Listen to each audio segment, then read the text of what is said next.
Vincent was a very wealthy man. He had mansions in the best parts of town, expensive cars that started with a soft purr, and enough money to last more than one lifetime. People greeted him with respect wherever he went. Doors opened before he reached them. Waiters ran when they saw him coming. His signature alone could move millions. On the outside, everything looked perfect. But inside, he wasn't happy. Almost every woman he met wanted something from him. His money, his name, his status, his lifestyle.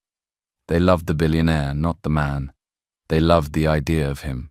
They loved how he looked on their arm. They loved the shine, the parties, the pictures, the power. But not his heart. Vincent wanted something different. He wanted someone who would see him as a person and still choose him. Someone who would sit with him when there was no driver, no mansion, no soft chairs, no rich food, a love that money could not buy. He tried to find it in his normal world, but it kept failing. One woman he dated liked to say, "I love you." But every time she said it, her eyes went to his car keys. When he surprised her once by coming in a simple car instead of one of his big ones, her mood changed at once. "Where is your usual car?" she asked, frowning. "This one doesn't fit you. People are looking at us." He smiled calmly. "It's just a car." "For you, maybe," she said. "But people judge. You should think of your image." Another woman liked to call him at midnight to just talk, but somehow the talk always ended with, "Baby, can you send something small? My rent, my hair, my shoes, my this, my that." No matter how much he gave, there was always something small again. One evening, he overheard two of his exes talking at a party, not knowing he could hear them. "If not for his money," one said, laughing, "would you look at him twice? He's not even my type. But that kind of account, you manage." They both laughed. The words cut deep. He smiled on the outside, but inside, something closed. He began to feel like a walking wallet, like a name on a check, like a door others wanted to walk through, not a person they wanted to sit with. One quiet night in his mansion, after the staff had gone to their quarters and the house was filled with nothing but the soft hum of the fridge and the far sound of traffic, Vincent sat alone in his living room. The TV was on, but he was not watching. His phone was full of messages, but he did not open them. His eyes rested on the far wall, where a painting hung above a long console. "This is my life," he thought. Big, comfortable, full, but empty inside. He stood up, paced around the room, and walked to the large window. Outside, other houses glowed in the night. Somewhere far away, he could see small, dull lights from areas where people used generators and candles. He pressed his palm against the cold glass and said out loud to no one, "I want to know who would love me with nothing." The words stayed hanging in the air. Then, right there in his expensive clothes and soft slippers, he made a bold decision. He would step away from the life of a billionaire and live like an ordinary man. No bodyguards, no luxury cars, no designer suits, no private driver dropping him at fancy doors. He would rent a small room. He would take a simple, hard job. He would look like every other man on the street, and then he would see who treated him with respect, who smiled at him without expecting anything, who stayed even when there was no shine. If love came from that life, then it would be real. The next few days were full of quiet preparation. He spoke to his father, the founder of the family company, a man with gray hair and sharp eyes who had built their name from nothing. "You are running away from your responsibility," his father said at first, angry. "This company will be yours one day. You think life is a game?" "I am not running away," Vincent answered quietly. "I am looking for something I cannot find in boardrooms and hotels."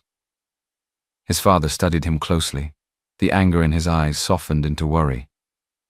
"You want to disappear?" he asked. "I want to step down for a while," Vincent said. "I will still be reachable if anything serious happens, but I need a season where I am not Vincent the billionaire or Vincent the heir. I want to be just Vincent." His father sighed, long and deep. "You are my only child," he said. I did not build this empire just so you can throw it away because of women. I am not throwing it away, Vincent replied, meeting his eyes. I am trying to make sure that when I sit in your chair, I am not a bitter man. I need to know that someone can love me for me. It is important to me. His father leaned back. His fingers tapped the arm of his chair. After a while, he nodded slowly. I do not fully understand, he said. But I know this. If your heart is not settled, power will not comfort you. Go. But do not break what we have built. And remember, sickness and trouble do not wait for people to finish their search. I promise, Vincent said. If there is real trouble, I will come back. His mother was not as calm. You want to go and live like a poor man? She asked, shocked. In this country? With everything we have? God forbid. It is temporary, he told her softly. I need to see life from another side. She shook her head. You can donate to people. You can visit slums with security. You don't have to live there. People are wicked. Women can still use you even when you pretend to be poor.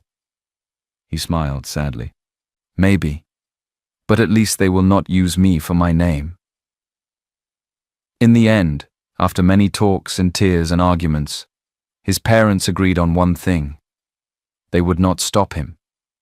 His father gave him a simple phone number for private contact. If anything happens to me or the company, you must come back at once, his father said. I will, Vincent promised.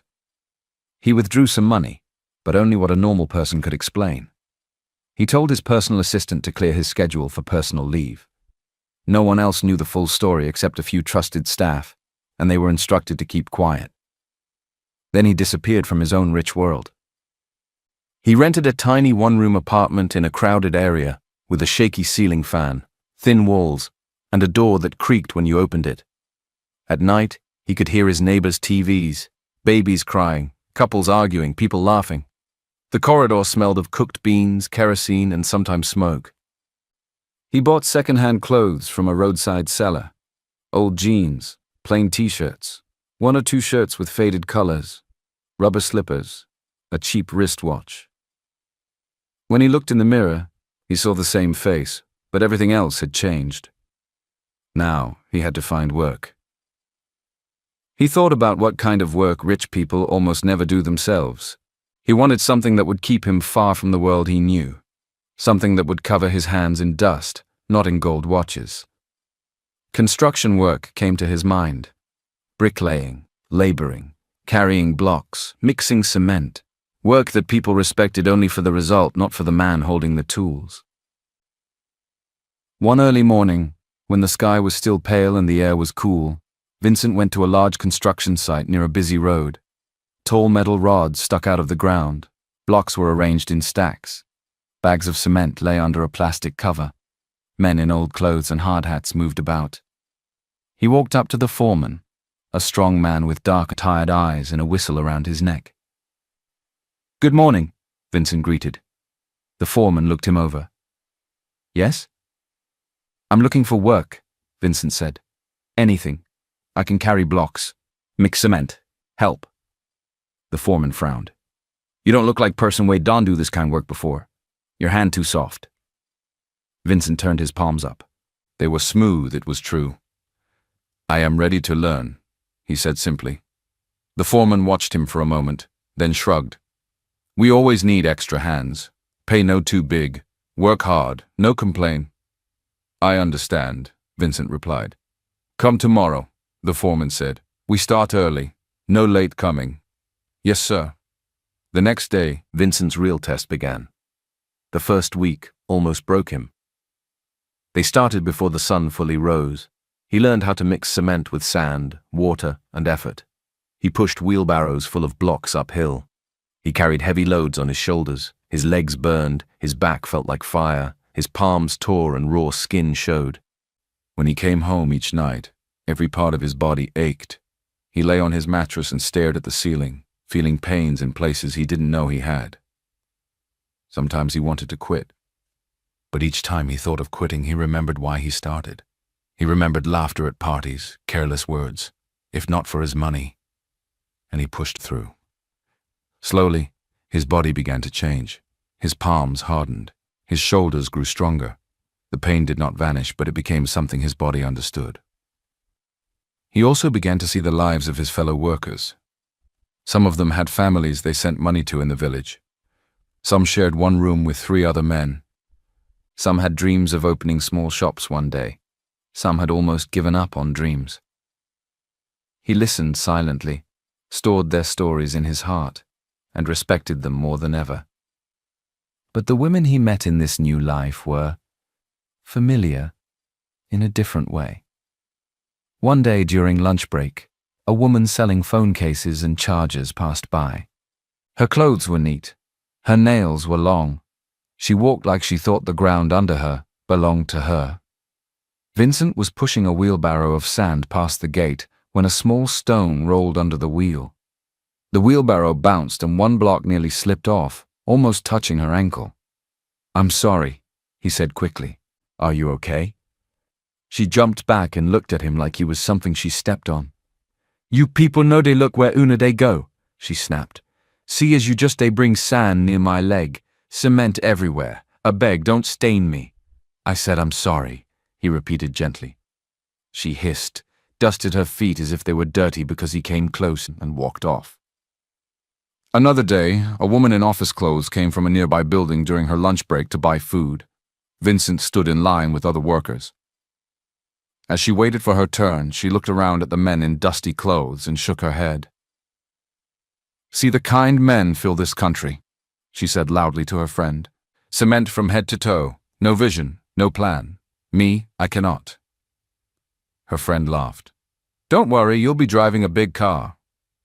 The first woman tossed her hair and smiled proudly. "Ameno. This kind life is not my portion." Vincent kept his face calm and ate his food later in quiet, but the words stayed. Another time, one of the snack sellers tried to play with him. "Fine boy," she said, leaning on her cooler. "You know go buy extra egg roll for your girlfriend?" "I don't have one," he said, half smiling. She laughed loudly. "Stop that you. All you laborers like to lie. If you no get girlfriend, then who you they send all your small money to?" He smiled again. "I just don't have one."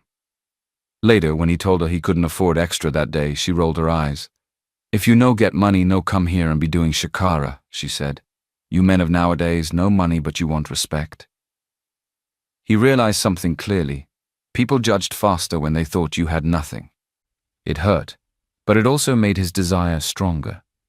He wanted to see if there was someone different, someone whose eyes did not change when they thought a man was ordinary.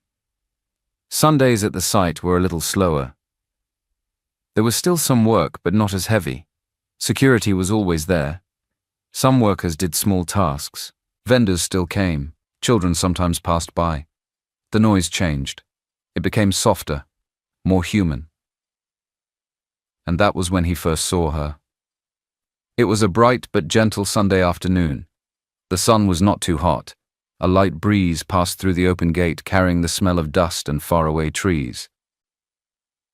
Vincent was stacking blocks near the fence when he noticed a young woman walking towards the gate, pushing a wooden table on small wheels and balancing a folded umbrella under her arm. Her dress was clean but faded. Her sandals were simple. Her hair was neatly packed into a bun.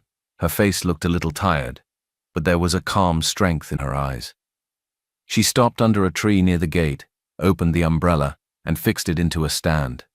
Then she set the table, opened coolers, and arranged plates, cups, and spoons. She wiped everything down twice, even though they looked clean already. She brought out a piece of cardboard and carefully wrote prices on it with a marker. Rice, beans, plantain, fish, meat, sachet water. No shouting, no forming, just simple, clear writing. It did not take long before workers started drifting towards her stand. "Madam, rice and beans with plantain," one called. "Auntie, a beg, small rice, big stew," another said, holding his money tight. She smiled politely at each person. She did not rush them, but she did not delay either. She served, collected money, gave balance correctly, and moved to the next. When it was Vincent's turn, he joined the line quietly and watched her. Her hands moved with experience. Spoon, plate, cooler, stew. She packed food in a way that made people feel they got full value for their money. She didn't use tricks to hide the meat under too much rice or pour only oil without stew. "Good afternoon," she said when he reached the front, her eyes lifting to his face. "Good afternoon," he replied. "What do you have left?" "I still have rice, beans, plantain, fish and meat," she said. "You can mix." "How much for rice, small beans and one fish?" Vincent asked. She told him the price. He counted his money slowly, like someone who had learned to respect every note. It was enough. He nodded. "Give me that, please. And sachet water." She dished the food carefully, added enough stew, and put one fish on top. When she handed the plate to him, he noticed her fingers. They were not soft like some of the women he had known before. They had small, hard lines, tailor's fingers, cook's fingers, hands that worked. He moved aside to eat. Not long after, a young laborer, thin and looking unsure, came forward with some coins in his hand. "Auntie, I beg, how much for small rice?" he asked in a low voice. She took the coins and counted them. It was clear they were not enough. The boy rushed to explain before she could say anything. "That's all I get," he said. "I never chopped since yesterday. If in no reach, no worry." She looked at his face for a few seconds. He could see hunger around his eyes. She did not sigh. She did not shame him. "Wait small," she said. She took a plate, scooped a modest but decent portion of rice, added stew and one piece of plantain. "Take," she said, placing it into his hands. "Pay me what you have. Next time, if you can, add small more." The boy's eyes shone. "Thank you, Auntie," he said with real joy, and moved to one side to eat like he had just found treasure. The woman did not look around to see who noticed. She just went back to serving the next person. Vincent watched her, something in his chest moving. Later, when the crowd reduced and she started washing plates in a basin of soapy water beside the table, he carried his empty plate over. "Thank you," he said. "The food was very good." She smiled, wiping her hand quickly before taking the plate. "Thank you too." He added, "Your kindness to that boy. God bless you." She looked surprised, then a little shy. "It was small," she said. "Small things matter," Vincent replied. She gave a simple smile and turned back to washing. He went back to his block pile, but his mind stayed at the stand. The next day, she came again. This time, it was not Sunday. It was a normal weekday, full of noise and rushing. She still set up her table, her umbrella, her coolers. The workers noticed quickly. "Ah, Madam Rice don't come," one shouted, smiling.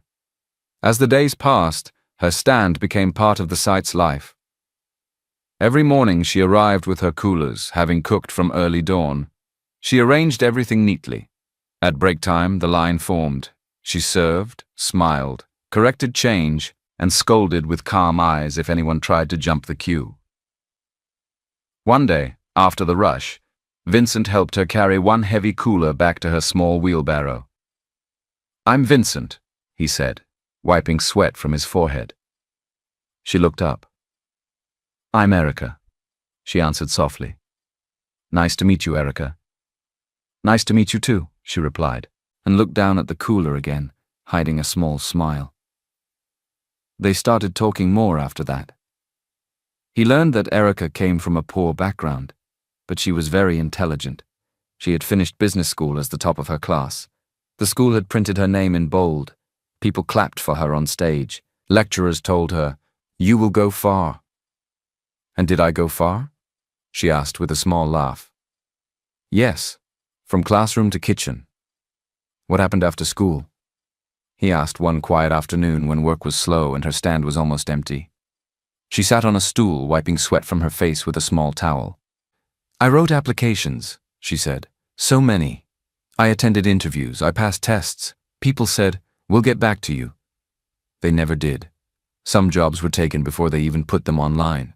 Uncle will call uncle, friend will call friend. If you don't know anybody, you are just filling space." She shrugged, but there was pain behind the movement. "One HR woman told me plainly," Erica continued. She said, "You're very sharp. If we bring you in, later you might take our seat." She laughed when she said it, but that day, something inside me sat down. "So what did you do?" Vincent asked. I stopped waiting, she said honestly. I started sewing. My mother taught me when I was small. I improved. I sew clothes for neighbors, friends of neighbors, anybody who comes. Then I added cooking. These workers must eat. I cook in the morning, come here to sell, go back and sew at night. That is how we are managing. And your family? He asked gently. My mother is at home, Erica replied. She is not strong. Some days she cannot even stand for long. I take care of her. My father is late. He died some years back. Her voice stayed calm, but Vincent saw the shadow in her eyes again. He listened. He did not rush to speak. When he finally did, he said, "You carry a lot." She gave a small smile. "God is carrying me too," she said, "so it's okay." From then on, he saw her differently, not just as the lady who sold food, but as a woman with a sharp mind, a tired body, and a strong heart. He did not talk about his real life. He did not mention mansions or shares or meetings. He talked about what matched what she could see: cement, blocks, sun, sweat. He shared small jokes from the site. She shared funny stories from customers who wanted big style for small money. Once, during a very busy afternoon, a group of men came to her stand. They were dressed slightly better than the laborers and talked loudly, as if they were more important. "Madam, serve us first," one of them said, pushing another worker aside. "We no fit stand behind these ones. Time is money." Erica looked up from the cooler. "Please," she said calmly. "We are all waiting. No one is better than anyone here. I will serve you. Just join the line." The man scoffed. "You don't know who I am." She held his gaze with quiet strength. "I know you are hungry," she said, "like everybody else. Please join the line." A few workers laughed softly. The man wanted to argue more, but something in her eyes made him stop. He joined the line, angry but quiet. Vincent watched everything. Again he saw the same thing, kindness and strength together. At night, after the site closed and he returned to his small room, he lay on his back, fan turning slowly above him, and thought of her. Her hands, her eyes, her stories, her calm. He wanted to tell her the truth, that he was not just a bricklayer, that there was a whole other world waiting with his surname on it. But he was afraid. What if everything changed? What if her smile cooled? What if her respect for him came from the fact that he looked like one of them? He decided to wait. To be sure of himself first. To be sure of her too. Then one night, he took out a small notepad he used to record his daily wages and expenses. He stared at a blank page for a long time. Then he wrote at the top, how to ask Erica out without spoiling anything. He drew 2 columns underneath, if she says yes and if she says no. He smiled a little at himself as he tapped the pen against his chin. He felt like a teenager, not a man who had once signed contracts. He wrote, "Step 1, be honest and simple. No big speeches, no sweet tongue, say the truth. Tell her I enjoy talking to her. Tell her her kindness touches me. Tell her I would like to spend one quiet evening together just to know her better. Step 2, choose something small and safe. Not a fancy restaurant, not a loud place. A simple walk on Sunday evening after church. Buy roasted corn by the junction. Sit under the trees in the small garden. Drink Zobo. Talk. Step 3, make it easy to refuse. Give her a clear door to say no without shame. Let her walk away still feeling safe and respected." Then he broke it down further. If she says yes, thank her and keep it simple. Suggest Sunday evening after service when the air is cooler. Buy roasted corn and 2 bottles of Zobo. Sit where the trees give shade. Ask about her mother, her work, her dreams. Listen more than I speak. Walk her safely to her junction. No rush, no pressure. If she says no, smile. Thank her for being honest. Tell her I respect her answer. Don't withdraw from her. Keep my kindness the same. Give her space. No chasing, no begging, no mood. Keep the site a safe place for her. He read it again and felt his chest relax. The plan is not perfect, he whispered, but it is honest. He slipped the notepad back into his pocket. The next afternoon, after most of the workers had eaten and left, he stood by her stand as she washed plates. "Good evening," she greeted with her usual small smile. "Your usual?" Rice, beans, and fish? He smiled back. Yes, please. She served him and passed him the plate. As he paid, he took a breath. Erica, can I ask you something? He said. She wiped her hand on the small towel and looked at him properly. Yes? I've enjoyed our talks. He began slowly, mind on his notepad plan. You make this place feel warm in a way I can't really explain. If you're comfortable, I'd like us to take a short walk on Sunday evening, just to talk. We can buy roasted corn by the junction and sit where the trees are. If you're not free or you're not interested, I understand completely. No pressure. She was quiet. Her eyes softened. Then he saw worry flash across them. Vincent, she said quietly, you are a good man, and I feel safe with you. But I don't want to mislead you.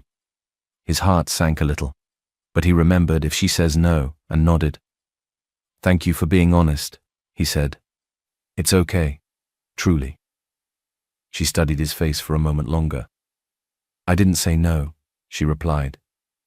He blinked. Oh. A small smile touched her lips. I said I don't want to mislead you. My life is complicated. My mother is not well. Money is tight. In the morning I wake early to cook. I carry food here, I sell. After that I go home and sew. Most evenings I go straight home. I don't have much time and I get tired easily. I don't want someone to think I am ignoring them when I'm only fighting to survive. What would make it easier? He asked gently. If we walk, she said, looking at her hands. It has to be close, and not too long. I don't want people to talk, and I need to get home early. Sunday evening, he offered. Just 30 minutes, from here to the small garden and back. No noise, no crowd. If you get tired or uncomfortable, we stop. She stood there for a long second, then nodded once. Okay. He let out a breath he didn't know he had been holding. Thank you. But Vincent, she added, looking him in the eye, if I ever feel it's not right, I will tell you. You won't be angry? He shook his head. Never. Your peace is more important than my feelings. Her smile reached her eyes this time. Sunday, then. Sunday, he repeated. That night he opened his notepad and added one more line. Final rule, whether she says yes or no, protect her dignity. Let her leave every moment feeling safe. When Sunday came, the evening air was soft and gentle. The sky was painted with soft colors as the sun began to go down.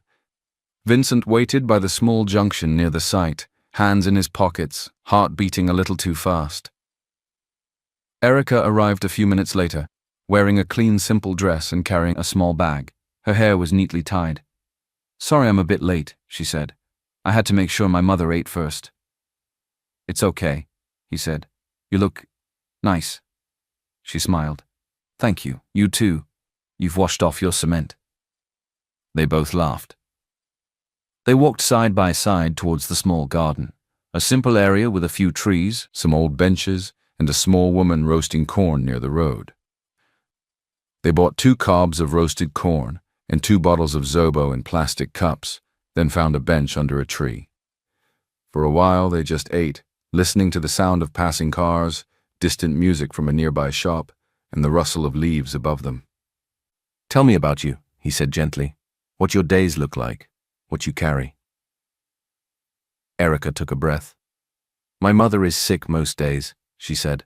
Some mornings she can't stand up on her own. I wake early, around 4:30 to start cooking. Rice, beans, stew. I pack everything in my coolers. Sometimes my mother helps small by washing plates slowly while sitting down. But other days she just lies there.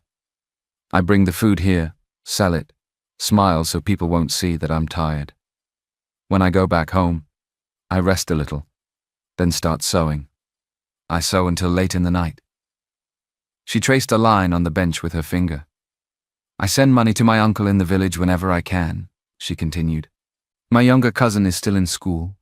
I don't want him to drop out. I know what education did for me, even if it did not give me a job. I don't want him to lose that chance. She paused. I don't have much, she said quietly. Just enough to keep us going. I've learned to be careful with people. Promises are easy. Care is hard. Vincent listened, eyes fixed on her. Her words sank into him like water into dry ground. "I'm sorry," he said finally. "Not just for what you've faced, but for how the world can make a good person feel like they are not enough." She looked at him surprised. "I don't feel like I am not enough," she said gently. "I just feel tired sometimes." He nodded slowly. "You said you finished business school. Top of your class." A small light appeared in her eyes. "Yes," she said. "Sometimes it feels like a different life. I still keep my result in a file. I still have my old notes. When I am not too tired, I open them and read a bit. Marketing, finance, business law. It reminds me that my brain is still working, even if my hands are cooking and sewing now." "I don't agree that you are far from your dream," Vincent said softly. "You are still using your mind. You planned this food business. You manage your costs. You know what your customers want. You are doing real business, only that nobody is putting you in an office and paying you big salary for it." She smiled a little. "Maybe. But sometimes I wonder if I wasted my time chasing that certificate." "You didn't waste it," he said. "One day all those things you read will stand up and start working louder in your life. I can feel it." They sat quietly for a while. The corn was almost finished. The Zobo cups were half empty. "I like who you are, Erica," Vincent said at last. "The way you help people without noise, the way you speak truth and still stay gentle." She looked at him, her eyes soft. "I like how you listen," she replied. "Most people only wait for their turn to talk. You actually hear me." The air between them grew still. Slowly, gently, like they were both asking the same question without words, they leaned closer and shared a small, careful kiss. It was not long. It was not dramatic. It was simple and real. When they pulled back, they both exhaled, a little shy, a little amazed at how something so small could feel so big. "I'm sorry," Vincent said quickly, worried. "I should have asked first." Erica shook her head. "I'm not angry," she said calmly, "but I want to take things slow." He nodded at once. "We will," he said. "Your pace, your comfort. Always." She smiled. The worry lines on her face eased. "Thank you," she said. They sat together as the sky grew darker. No heavy promises, no pressure. Just quiet understanding that something gentle had begun, and they would move forward slowly. The next Saturday they met by the junction and walked to the open market. The place was alive, vendors shouting prices, the smell of pepper and spices in the air, children running between stalls. "Let's buy fresh," Erica said, picking up a tomato and checking it with a light squeeze. "Bad tomatoes spoil stew." Vincent carried the basket like it was the most important job in the world. They chose red tomatoes, firm onions, fresh peppers, and a bundle of scent leaves. At the fish section, the seller lifted fish onto the table. Erica checked the eyes, the gills, the smell. "These ones are fresh," she said, pointing at two. "We'll take them." Vincent paid. On the way back, the tomatoes rolled around in the basket. He laughed. "These round tomatoes remind me of other round things," he said with a mischievous smile. She gasped and laughed, lightly hitting his arm. "Behave yourself." In his small kitchen they moved like they had done it many times. "Wash the fish?" she asked. "On it," he answered, rinsing and drying them. She blended tomatoes, onions, and peppers. When the oil hit the pot, it hissed loudly, filling the kitchen with a warm smell. She poured in the blend and it bubbled. He sliced onions and joined them in the pot when she nodded. They added salt, seasoning cubes, thyme, a little curry. Then they gently dropped the fish into the thick red stew. "Taste," she said, holding out a spoon. He tasted it and closed his eyes for a second. "Perfect," he said. "Just small pepper." She grinned. "Pepper is good for you." They set the table, 2 plates, 2 spoons, 1 jug of cold water and an old plastic jug. They ate slowly, talking here and there, smiling at each other. "This is the best stew I've had in a long time," Vincent said.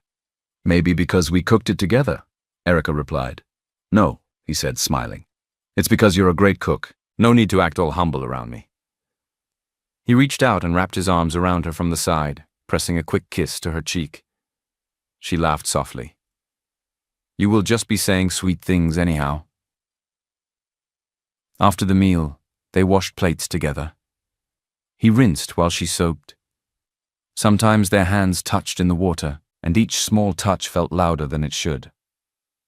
When they finished, they sat on his small sofa, old but clean, shoulder to shoulder, full and relaxed. No big speeches, no heavy promises, just quiet closeness. That night, after she went home, Vincent sat on his bed and stared at his phone for a long time. He thought about Erica in the market, Erica in his kitchen, Erica laughing at the tomatoes, Erica talking about her mother and her cousin in her dreams, Erica with stew on her spoon and strength in her eyes. He knew then, clearly, he loved her. He opened his notes and wrote a new line. "Take Erica to meet my parents."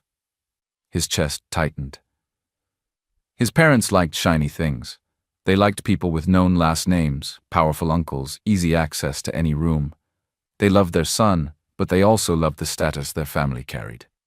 Erica was from a poor background. She did not have big connections. She had a degree but no big job.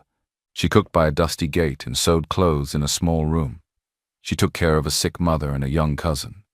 Her strength was quiet, and her pride was simple. Would they see her the way he saw her? Or would they only see what she did not have? He typed a message to her, then deleted it. He stood, walked to the window, came back, sat down. He started again. "There's something important I'd like us to do soon," he wrote. "I want you to meet my parents. Only if you're comfortable. We can pick a date and make the most of it. Knowing us, it will probably turn into the most memorable experience." He stared at the words for a long moment. Then he pressed send. Her reply came after some time. "I am afraid," she wrote, "but I trust you. If you think it is time, I will go." Sunday afternoon came with quiet tension. They both went to church that morning, but their minds were far ahead, in a big house with a ticking clock. After service, they parted to their separate homes to change. Vincent wore a neat shirt and trousers, simple, not flashy. Erica wore a clean, modest dress. She pinned her hair herself with careful hands. Her mother sat on the edge of the bed, watching her dress. "So this is the day you are meeting his people?" her mother said softly. "Yes, Mama," Erica replied. Her mother took her hand, squeezed it weakly. "Go with your head up," she said. "You are not less than anyone. Speak with respect, but don't make yourself small." Erica blinked back tears. "Yes, Mama." At Vincent's parents' house, everything was quiet and polished. The floors shone. The furniture was big. The air smelled like old perfume and furniture polish. A big clock on the wall ticked loudly, as if counting their hearts. Vincent and Erica sat side by side on a long, soft sofa. Their hands lay apart on their laps. A tray of juice glasses stood on the glass table before them, untouched. His mother entered first. Her movements were slow and controlled. She sat opposite them and studied Erica from head to toe, her face unreadable. His father sat beside his mother, his grey hair neat, his eyes sharp, his expression calm but weighing. "Erica," his mother began, her voice smooth. "Where do you work?" Erica's voice was steady. "At the construction site, Ma," she said. "I cook and sell food to the workers. I also work as a tailor, and I completed business school as the top of my class." His mother raised an eyebrow the slightest bit at the last part but said nothing about it. "And your family?" his father asked. "My mother is at home," Erica replied. "She is not strong, but I take care of her. My father is late." The room grew smaller. The clock seemed louder. "Vincent," his father said slowly, turning to him. "You know the weight of your name. Marriage is not only about feelings. It is about alignment, about background, about readiness, and whether we like it or not, about class." "I understand, sir," Vincent replied, his voice calm. His mother leaned forward, her eyes still on Erica. "We raised you for a certain future," she said. "You move in rooms that require a certain kind of partner. Will this girl—" She paused, then corrected herself. "Will Erica stand well in those rooms?" Erica's fingers tightened on her dress, then relaxed again. She lifted her eyes to meet Vincent's mother's gaze. "Ma," she said quietly. I don't have much. But I work hard. I respect people. I learn fast. And I am willing to grow. That's enough, my dear, his mother cut in quickly. Her smile was thin. Character is good, she said. But character is not everything. Silence fell like a blanket. The big TV on the wall showed pictures without sound. The clock ticked. His father turned to Vincent. Think carefully, he said. Feelings pass, consequences stay. Vincent opened his mouth, then closed it. He could feel Erica sitting very still beside him. He wanted to reach for her hand, but too many old eyes were watching. His mother stood up, smoothing her dress. Thank you for coming, Erica, she said. We will talk as a family. The word family pushed Erica gently outside the circle. Soon after they were outside walking towards the gate. The driver opened it for them. A small breeze lifted a loose piece of hair at Erica's temple. She walked straight, her chin up. Vincent walked beside her, his chest tight. On the street outside, normal life returned at once. Buses honked, someone shouted prices, a child cried, a seller pushed a wheelbarrow of oranges. Vincent finally turned to her. I'm sorry, he said quietly. She gave him a small, brave smile. I'm okay, she said. They have a right to be afraid. Many things are at stake. Let's take it one step at a time. He nodded, but the sound of the clock in that quiet house followed him home. That night, he sat alone in his small room again. The fan ticked. A street light outside drew a thin line of gold across the floor. On the chair hung his cement-stained clothes. On the table lay a leather wallet with cards and keys that could still open the doors to his other life. His phone vibrated. Mom, we will talk tomorrow. Think clearly. Dad, come home. He put the phone face down. He opened his wardrobe. On one side were his plain shirts, old jeans, and worn cap. On the other, a sealed garment bag, with one of his old suits inside. He touched the bag, then slowly closed the door without opening it. He took a small piece of paper and wrote, Choose the life that feels true. Protect her peace. He pinned it above his small desk. He thought of Erica, checking tomatoes in the market, laughing at his tomato joke, wiping sweat off her forehead, feeding hungry workers, reading old business notes at night, standing in front of his parents without bowing her head too low. His phone buzzed again. He turned it off. I'm walking away from everything that demands I be someone I'm not, he said into the room. I choose the small room, the work, and the quiet with her.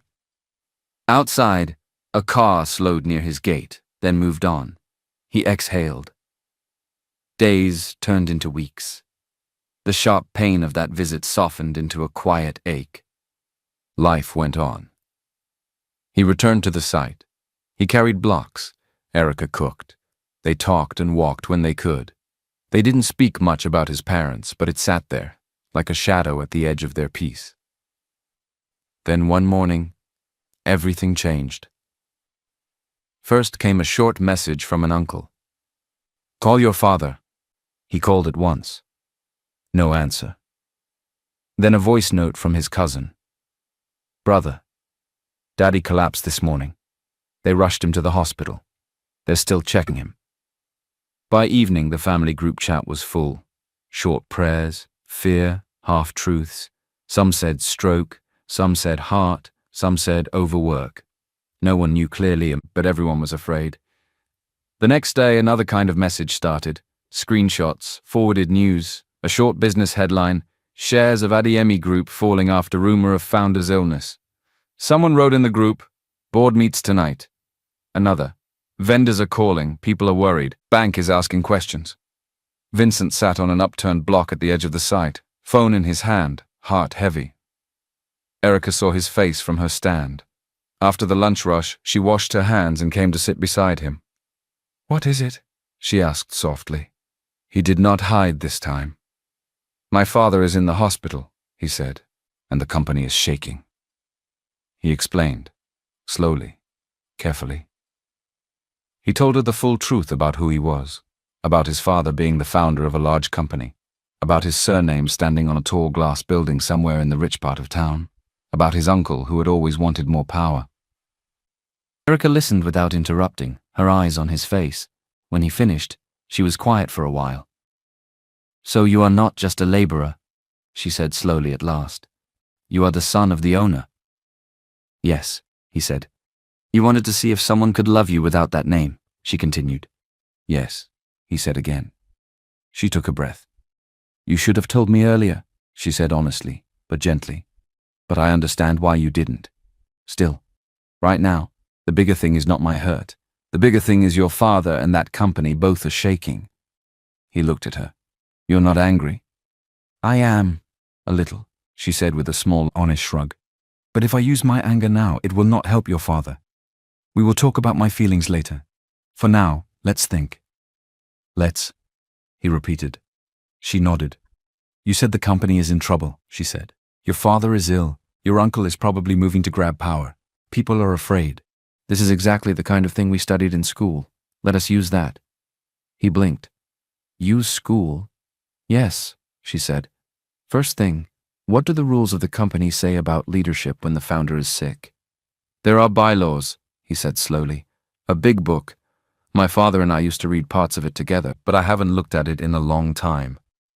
"Call the lawyers," she said at once. "The ones loyal to him, not your uncle. Ask them to find that part and read it to you word for word. No summary. No, don't worry. You need exact words. You need proof." He nodded. "Okay." "Second," she continued, her voice gaining strength, "you must speak to the major shareholders before your uncle does. Not with panic, with calm. Tell them your father is ill but alive. Tell them any fast move now will make the market more afraid. Ask them to attend the board meeting and listen to you before they sign anything." He stared at her. "Third," she said, "call the finance team. Tell them that, because of the founder's illness, you want any big payments or changes to be double approved by 2 trusted people. That way, even if your uncle tries to move fast, he must pass through other hands." Vincent just looked at her. He saw not just the food seller, not just the tailor, not just the tired girl with rough hands, but the business school best student coming alive. "I am sorry," she said with a small, self-conscious laugh. "I am talking too much." "You are not," he said quickly. "You are giving me a map." He did exactly what she said. That evening he had his bath, changed into clean, simple clothes, and spent hours on the phone. He called the lawyers. They found the clause and read it out. If the founder became too sick to exercise his duties, he could pass power to someone, through a proper instruction, witnessed by a doctor and a nurse. If that did not happen, the board had rules to follow, but only under special steps. He called key shareholders. Some were cool, some were very worried. He told each one the same thing. "My father is ill but alive. Any sudden move now will harm the company more. Please come to the meeting. Let us follow the rules." He called the finance team. "From today, until I say otherwise," he told them, "no big payment or big change goes out without 2 trusted signatures. Don't make noise about it yet, just do it." Late that night, his phone buzzed again. It was his father. "Vincent." His father's voice was weak. Machines beeped faintly behind him. "I'm here, Dad," Vincent said, his throat tight. "I'm here." "My son," his father said slowly, breath heavy. "They will try to sit in my chair before I leave it. I need you to stand up now. Not as a boy chasing peace, but as a man protecting a house. I have no other child." Vincent closed his eyes. "I left that world because I was tired," he said. "I found peace here. I found someone here. I don't want to lose her or myself." His father's laugh was short and weak. "Peace without purpose will still trouble your heart," he said. "Find a way to hold both. But today, you must protect what we built." He coughed hard. Voices rose behind him. "We have to sedate him now," someone said. The line went dead. Vincent lay awake till morning. Beside him, Erica slept on her side, her hand resting near his arm like she had fallen asleep talking and never moved. He watched her breathe. In and out. In and out. He knew, with a strange calm, that his two lives had collided, and he would not be allowed to keep them separate anymore. The boardroom was cold when he walked into it the next day. Men and women sat around a long table, some with files, some with tablets, some with nervous eyes. At the head of the table stood his uncle, with a bright smile that didn't touch his eyes. "Since our founder is unwell," his uncle began, tapping a small gavel, "and since the market does not forgive delay, we must act fast. We are here to ensure this company does not fall." He showed a document on the projector. "Statement of inability," it read. It claimed that the founder was too sick to lead and suggested that the uncle act as the temporary head. Vincent felt anger rise, but remembered Erica's words, "Don't shout, use process." "Who signed that?" he asked. "A medical officer and the company secretary," his uncle replied smoothly. "The bylaws say any such letter must be witnessed by 2 board members or contain the founder's direct instruction," Vincent said. "Where are those?" His uncle waved a hand. "This is an emergency. We can fix the paperwork later." "Paperwork is the law," Vincent said quietly. "The company is bigger than our family. We must follow what is written." Some shareholders shifted in their seats. His uncle pushed for a vote. Hands began to rise. They read out proxies, votes from people not present in the room. The numbers climbed. It was very close to giving his uncle full control. Then Vincent's phone buzzed on the table. He glanced down. A message from the nurse. "Sir, your father insisted we record this before sedation. The doctor and I both present. I am sending the audio now. Sorry for the delay. Network was bad." An audio file came in. Vincent picked up the phone and looked at the room. "Before you count," he said, "you should hear from the founder himself." "Out of order," his uncle snapped. "We cannot let him play it," one shareholder said from the far end. "Yes, let him play it," another agreed. Vincent put the phone on speaker and held it close to the microphone. The room went silent. The soft beep of hospital machines filled the speakers. Then his father's voice came, weak but clear. "This is Adeyemi," he said slowly. "I am ill, not absent. Until I return, my son Vincent will exercise my chair powers as provided in Section 7. A second voice came on. "Dr. Kalu, present. Eyewitness."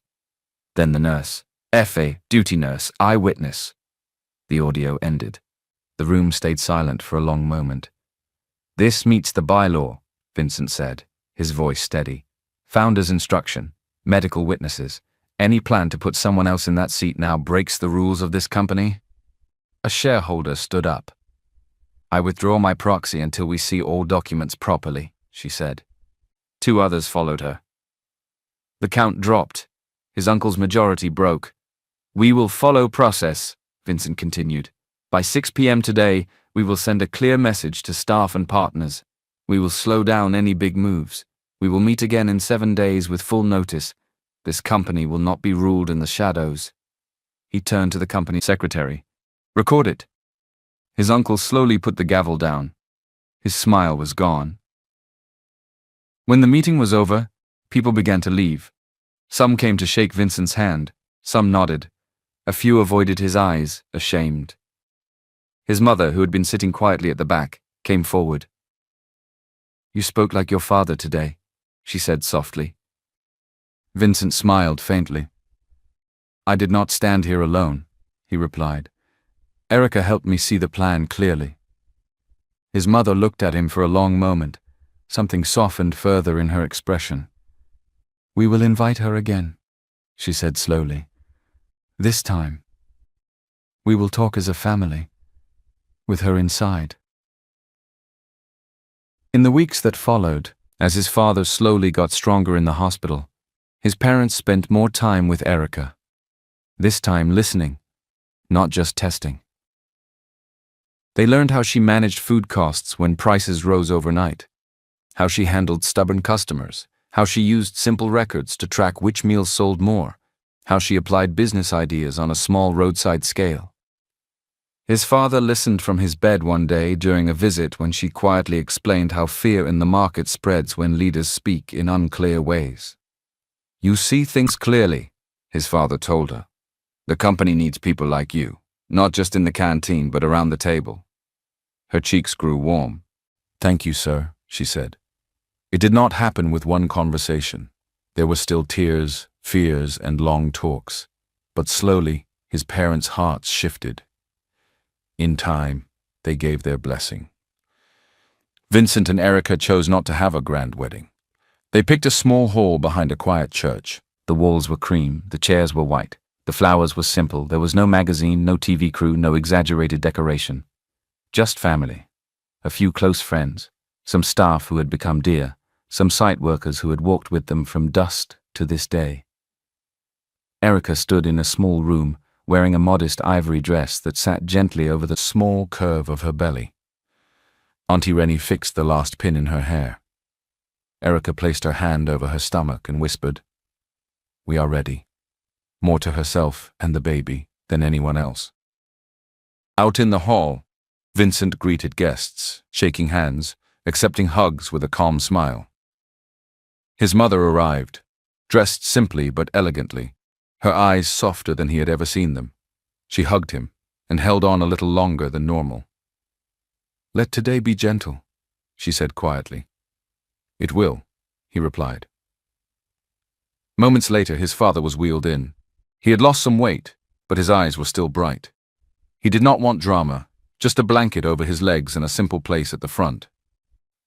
When Vincent leaned down to greet him, his father cupped his son's face with a trembling hand. "Stand well," he murmured. "Finish well." The officiant cleared his throat. The choir sang a soft hymn. For a second the lights blinked as power dipped, and the hall held its breath. Then the generator came on with a cough, and the lights steadied. A few people laughed in relief. "Good sign," someone whispered. "Life is real." Then the doors opened. Erica walked in. The hall seemed to grow quiet all at once.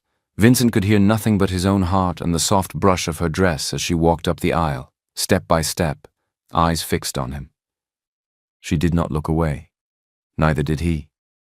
When she reached him, they stood side by side, shoulders almost touching, hands just apart.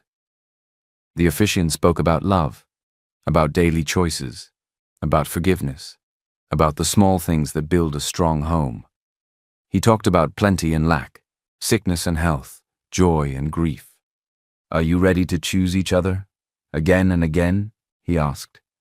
"Yes," they both answered. Vincent went first. "I promise to keep our life honest," he said, looking straight into her eyes. "To protect your peace. To listen. To stand beside you when it is hard and when it is beautiful. To never forget where we started. To remember the dust and the stew and the days when you fed me when I was just another man at a gate." Erica's eyes filled with tears. "I promise to walk with you in truth," she replied. "To carry our home with patience. To speak when I am afraid. To pray when I am tired. To remember who you are with or without money. To choose you again every morning." They exchanged rings, simple bands that shone softly in the light. "By the authority given to me," the officiant said, smiling warmly, I declare you husband and wife." They shared a kiss, brief, careful, real. The room filled with gentle applause. Afterwards they stepped outside. The evening air smelled like rain but did not fall yet. Guests threw rice. Someone ululated joyfully.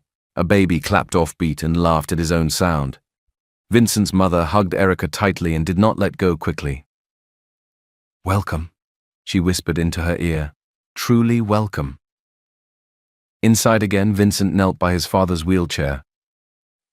His father took Erica's hand and placed it over Vincent's. "Build quietly," he said, squeezing their hands. "Strong houses don't shout."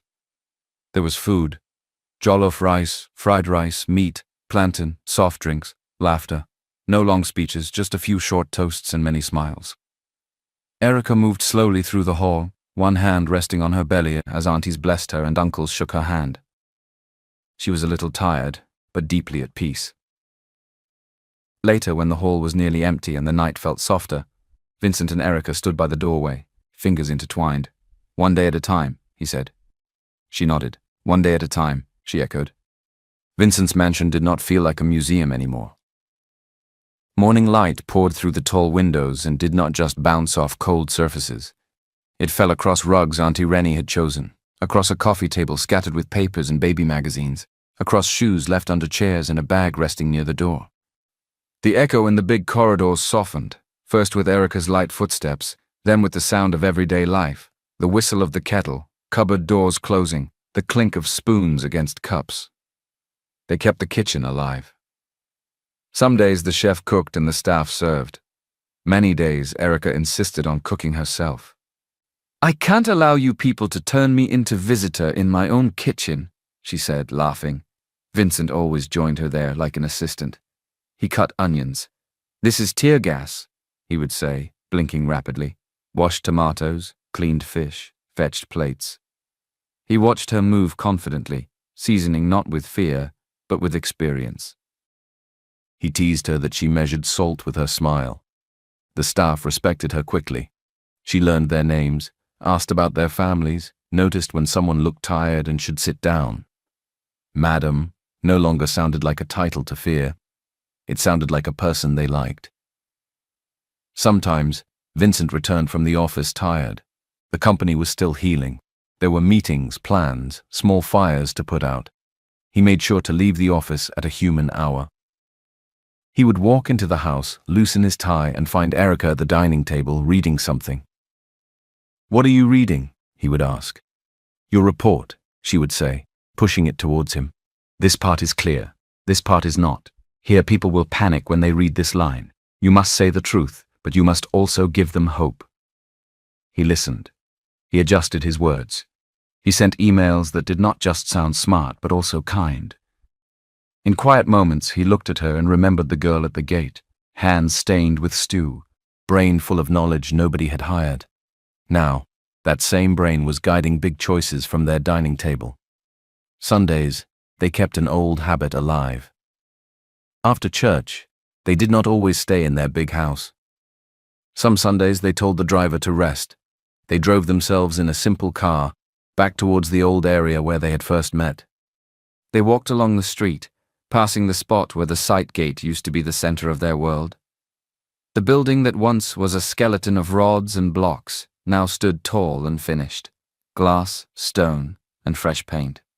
The dust was mostly gone. New shops lined the street. Sometimes they saw a young woman at a food stand, serving workers and allowing a hungry boy to pay less than full price. They would look at each other and smile, remembering. They often bought roasted corn and zobo like before, sat on a low bench, and watched people pass. "Do you miss the sight?" she would ask. "A little," he would say. "Not the pain, not the sun, but the lesson, the people, and you with your coolers." "I miss it too sometimes," she would reply, "but I don't miss waking at 4:30. They would laugh. The nursery in their home was simple and warm, white curtains, a small carved baby cot, a rocking chair by the window, scent leaves in a small bowl on the sill because Auntie Rennie said it was good. Sometimes, late at night, Vincent stood at the doorway, watching Erica asleep on the bed, one hand on her belly. He walked over, placed his hand there gently, and felt a small kick. "We will do our best," he whispered, "one day at a time." His mother visited often, bringing fruit and stories. Her eyes were gentler now. His father came when he could, walking slowly at first with a stick, then with more strength as time passed. He liked to sit in a small sitting room upstairs, where the light was soft and the chairs were not too hard, and watch them move around. "You see," he told his wife one afternoon, as Erica and Vincent laughed over a pot of stew in the distance. "Strong houses don't shout. They grow like this." Once a week, no matter how busy life was, Vincent and Erica kept another small tradition. They would turn off their work phones, leave drivers and staff behind, and step out together, just the two of them. Sometimes they went to a small garden, sometimes just walked around their neighborhood. They talked about the baby, about the company, about old memories, about new dreams. They did not need luxury to feel rich. They had seen both sides of life now, dusty blocks and polished floors, roadside stew and fine dining, noisy sights and quiet boardrooms. And they had found a way to carry both without losing themselves. One evening, as they sat on the back terrace of the mansion, eating roasted corn and drinking cold zobo like the old days, Erica leaned on his shoulder. "Do you think we would have found each other if you didn't come to that site?" she asked. He thought for a moment. "I don't know," he said honestly, "but I'm glad I did. Carrying blocks led me to you." She smiled, closing her eyes. "One day at a time?" she asked.